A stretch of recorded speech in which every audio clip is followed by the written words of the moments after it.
Sesaat lagi Anda akan menyaksikan Selasar Budi yang dipersembahkan oleh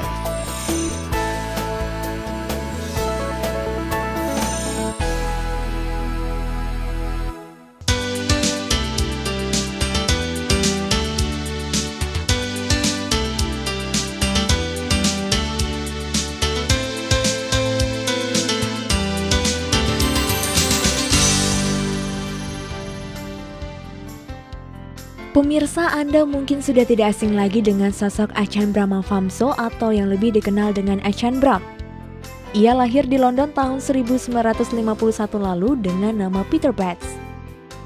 Achan Bram sendiri adalah seorang kepala wihara Bodhiana di Serpentine, Australia Barat. Ia juga Direktur Spiritual Society of Western Australia. Achan Bram juga merupakan seorang penulis buku-buku bestseller seperti trilogi Cacing dan Kotoran Kesayangannya, Happy Everyday, Hidup Senang Mati Tenang, dan lainnya. Guru meditasi internasional ini aktif mengisi ceramah Dharma dengan jenaka dan inspiratif di berbagai belahan dunia, termasuk Indonesia. Ia bahkan sudah 10 kali datang ke Indonesia dan 8 kali ke kota Medan untuk mengisi ceramah Dharma. Seperti ceramah Dharma bertema Life in Peace yang diadakan oleh Ehipasiko kali ini. Dengan gayanya yang santai dan penuh humor, Achan Bram memberikan ceramah Dharma dengan cerita dan lelucon yang mengajarkan bagaimana manusia bisa tetap hidup bahagia di dunia yang semeraut ini. Apa kabar pemirsa? Nama Achan Bram mungkin sudah tidak asing lagi di telinga Anda ya.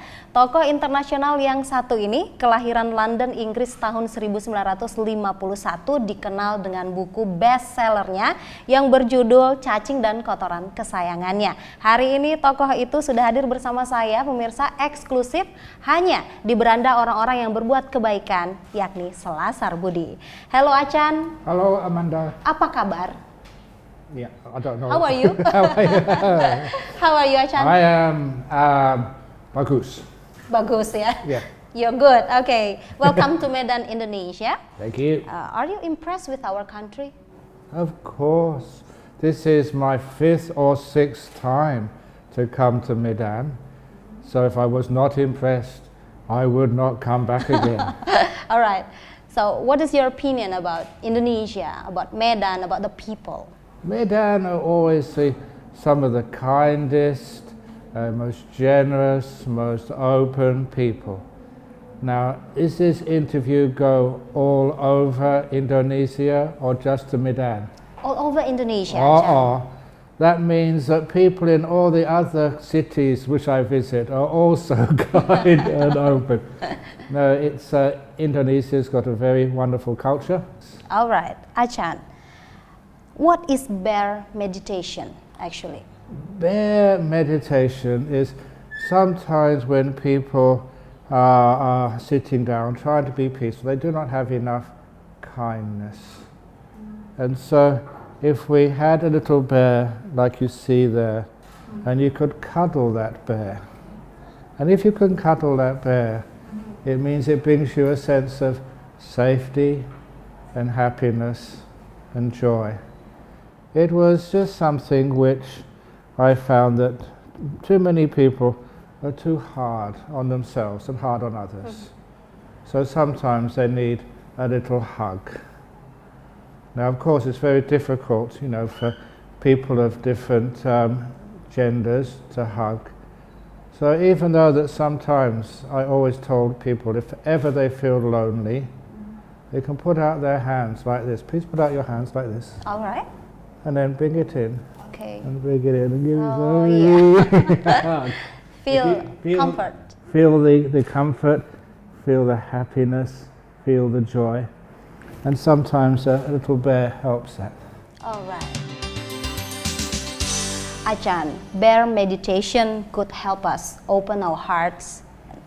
Actually, what are the problems often complained by the people in this situation? I think that sometimes people, they keep bad feelings, they keep anger, they keep resentment and guilt for too long a time, instead of learning how just to let go and to forgive. If we can let go and forgive, it means it's our choice, we can do that, and sometimes that it means that we live in a more peaceful world. And if people think about, well, revenge, let that happen after people die. So as we are here together now, see if we can put aside all of our past differences, all of our past bad experiences. We learn from them, but we grow from them. And we learn that sometimes people make mistakes, like, I make mistakes, you make mistakes. And sometimes that when we do make those mistakes, if we carry them in our heart for too long, it's like a cancer inside of us. And it's a cancer inside, not our body, but in our heart.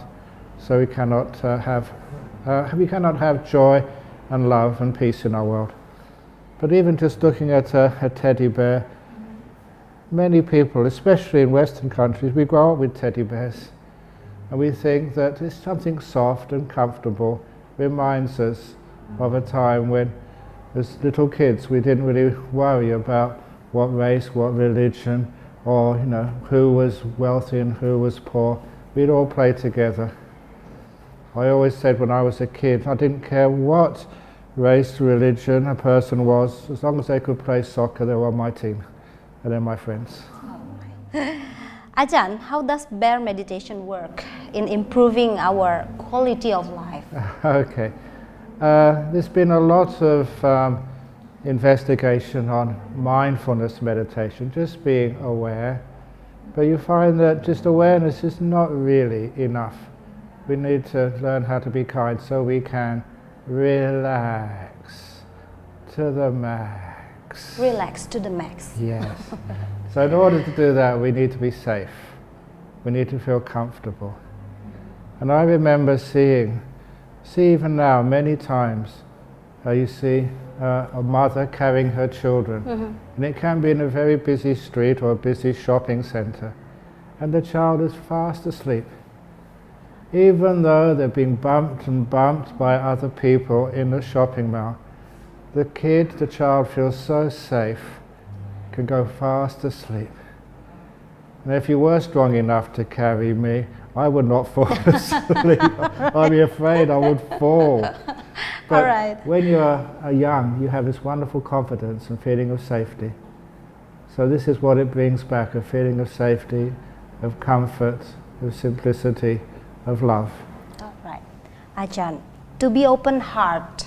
Yeah. It is the key in this meditation, Yeah. right? So why being open-hearted is crucial in our lives? To the crisis or the pressure. Why being open-hearted is crucial? Oh, crucial, yeah. Crucial in our lives. It is because it was something which my father told me when I was about 13 or 14 years of age. He was a very poor man. He was sick with asthma most of his life, so it was very difficult for him to always be working. But I do remember him telling me that, he said, wherever you go in your life, son, or however you turn out, please remember that the door of my house will always be open to you. He didn't just mean his house, he meant his heart. And to me that was such a wonderful gift from a father who said, look, you're my son, and I may not like what you do, but I will never take away my love from you. I'll always be there for you, caring for you, which was very important. It was what we call unconditional love. And the same with a teddy bear. The teddy bear can give you unconditional love. All right. Everybody wants to be happy in this life, but life itself is full of sufferings. So how could we maintain ourselves and hearts to be happy? It is to learn that again, that suffering is part of life, but then we welcome the suffering. If ever you see a flower before it's about to bloom. It's in a bud and it's all closed up, it's tight, it's bursting, it's painful. But we know just after that bit of birth, it blossoms out into this beautiful fragrant flower. In the north of Europe, in England where I was born, in the winter time, everything looked dead. There was no leaves on the trees. The ground had no flowers on it. Even the animals were hibernating. It was as if that life was dead. But we all knew that under the ground, in the holes and the hollows, there were the animals and the seeds of the next spring. And when it came to April, all of the life burst out again. And you always will see that, yes, there is suffering in life, but from that suffering we get great growth and beauty and life. It's part of our life. And it's from the difficulties which we face in life, from there we grow and we learn and we get better. So we must realize that sufferings is part of our lives. Part of our life. Life will be flat. Yeah, it just be the same all the time. So when life goes wrong, we think it's gone wrong, but there are these wonderful opportunities where we could learn. All right. Ajahn, talking about sufferings, people, when they face complicated problems, they respond in many different ways. Like some people keeping the problems or running away from them or blaming themselves or blaming others or even, sorry to say, getting suicide. Yeah. So what do sufferings mean actually in the teaching of Buddhism? Okay. I live in a forest to the south of the city of Perth. And very often I've gone walking in that forest looking for a perfect tree.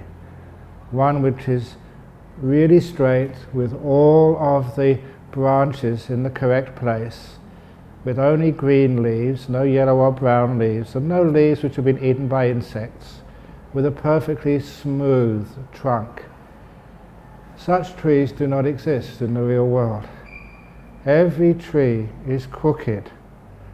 Branches have been taken off by the storms, and there's lots of damage on the trunk of the trees.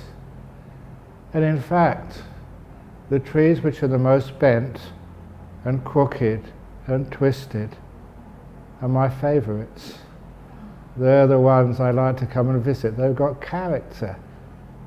And it's also where those branches have been torn off by the storm. In those holes, that's where the animals and the birds make their nests. And I've come to realize that if any person thinks that life has treated them harshly, if they think that they are damaged by life, first of all, you belong. You are part of this wonderful forest we call humanity. And number two, some of the most twisted and bent trees are my favorites. So sometimes you don't need to be beautiful and perfect and smart to be lovable. Okay. In fact, some of the ones who are the most damaged become the most wonderful human beings. I do agree. Ajahn, what should we do in facing those sufferings? Those sufferings, embrace them, respect them, and learn from them. We grow from them. We all know that one of those terrible diseases which affects human beings today is the many forms of cancer. And I spent a long time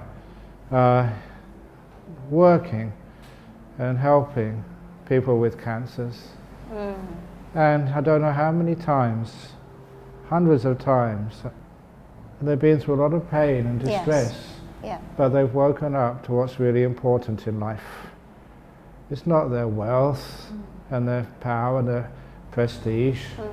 It is just their family and their friends. It was like a wake-up call to them on what's really important in life. It changes our priorities. So sometimes we say, yes, it's suffering, but sometimes we need some suffering to wake up and to learn. Are you happy with your life, Ajahn? In which you left all things behind, you let go of pleasures, and you choose to just wear one cloth. Yeah. And this cloth you're gonna wear for the rest of your life. Yeah, I do wash it before I wear it for the rest of my life. It's so simple. Just like sometimes people, when they have photographs taken, they have to worry about their hair. I never have to worry about my hair. I never have a bad hair day, that's all. And I don't have to worry about fashion. So, I get up in the morning, I've got a robe. I don't have to say what's in the latest fashion in robes today. So it keeps it nice and simple. But you are happy with your life. Yep. A little anecdote which happened on the way from Perth to Singapore before I got the plane to Medan. There was one of the captain of the aircraft came up, came out of the cockpit to talk with me, because apparently his wife had been suffering from cancer, and for a couple of years the chemotherapy was very difficult for her. Now, chemotherapy makes you feel so sick, and you feel terrible, and sometimes you wonder if the cure is worse than the disease itself. But apparently she couldn't sleep at night, so she was listening to some of the talks which I have done available on YouTube for free. And she said she spent many hours listening to me at night, and it got her through. And he came up to me and said what had happened, and said, "Is there anything you want?" He was the captain of the aircraft. He could have upgraded me, he could have given me special food or whatever. And honestly, I said to him, "Look, just hearing that from you, that's all I want. Just you've helped somebody and got them through a difficult time. That is the source of your happiness. That is my paycheck." All right. Ajahn, now you are here in Indonesia for a road show. As we know that Indonesian citizens consist of different tribes, religions, backgrounds of cultures. So what message that you would like to deliver to all of the Indonesian people, especially for the Buddhists? Yes, it's the case that an orchestra can never consist of just one instrument. You need the percussion, you need the woodwind, you need the strings, you need the brass. So first of all, let every part of the orchestra, which is the Indonesian nation, let them all master their own instrument first of all.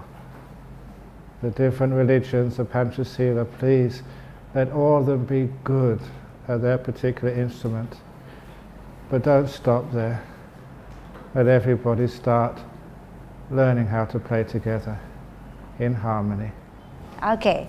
Ya pemirsa, apa kata mereka tentang Ajahn Brahm yang dikenal dengan buku berjudul Cacing dan Kotoran kesayangannya ini? Kita lihat tayangannya berikut ini. Ajahn Brahm itu orang yang betul-betul seperti yang diajarkan gitu. Jadi kita tuh melihat Ajahn Brahm itu seperti apa yang diajarkan tuh ya begitulah orangnya gitu loh. Jadi benar-benar integritasnya luar biasa, orangnya sangat tenang, hening gitu loh. Apalagi saya sebagai kapasitas saya sebagai penerjemah beliau udah dampingin selama 7-8 tahun terakhir, saya melihat betul bahwa memang itu betul-betul sosok guru yang patut diteladani. Beliau itu udah banyak mengubah hidup saya juga gitu. Yang paling penting itu adalah beliau tuh mengajarkan kita tuh supaya menerima diri kita tuh apa adanya. Karena memang nggak ada yang sempurna gitu loh. Jadi justru di kesempurnaan itu adalah di mana kita tuh benar-benar menerima apa adanya. Jadi perfect love, perfect loving kindness. Itu yang beliau ajarkan ke saya.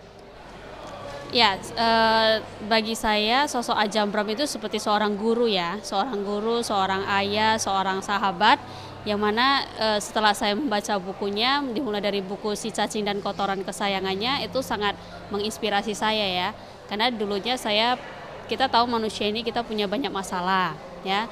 Jadi dari buku tersebut saya mempelajari bahwasanya sebenarnya hidup itu kalau dibawa lebih gampang itu bisa tergantung dari pilihan kita sendiri gitu. Jadi bagi saya Ajahn Brahm itu sangat-sangat ini ya menginspirasi sekali, seorang sosok manusia yang sangat-sangat penuh cinta kasih sekali, baik terhadap siapapun juga. Bahwasanya bahagia itu sebenarnya mudah dan kita boleh memilih untuk bahagia. Oh, sosok Ajahn Brahm menurut saya nih, dia seorang Bante yang lumayan terkenal ya di Indonesia. Dia mengajarkan cara hidup meditatif tapi tidak menjudge gitu. Jadi semua orang dari semua kalangan bisa mengikuti ajarannya tanpa harus merasa digurui gitu. Itu menurut saya. Kok pelajaran hidup dari Ajahn Brahm ini yang saya dapat ya, setiap hari harus berpikir happy aja gitu, happy, nggak usah terlalu dipikirin ya. Seperti inilah, live in peace gitu, hidup damai gitu. Konsentrasinya pada saat ini, nggak usah dipikir yang udah berlalu, masa depan itu dibuang-buang jauh aja, live in peace, here and now gitu aja. We live in one world with so many international issues and conflicts. What do you like to say to all the people related to living in peace and harmony? One thing is that we are on a small boat, Small boat. our planet Earth, and we have to share it because we can't throw people overboard. There's no place to go anymore. We have to care for this place. Last but not least, what do you expect from Indonesian after hearing your sermon today in this roadshow, today and tomorrow? Maybe you're going to visit other cities? More harmony, more peace, more laughter, more love. All right. Our show today, named as Selasar Budi, which deals with doing virtues. Yeah. So how do you describe the influence of doing virtues to get through true happiness? It is the soil, the rich soil out of which happiness can grow. If the soil is not rich in nutrients and in water, of course, any rice planted, any vegetables, any forests will not survive. From our virtues, from our goodness, from there, wisdom, peace and harmony can grow. All right. Ajahn, thank you very much for being here in Selasar Budi. Terima kasih banyak. Success for you. Thank you very much and sama-sama. Oke.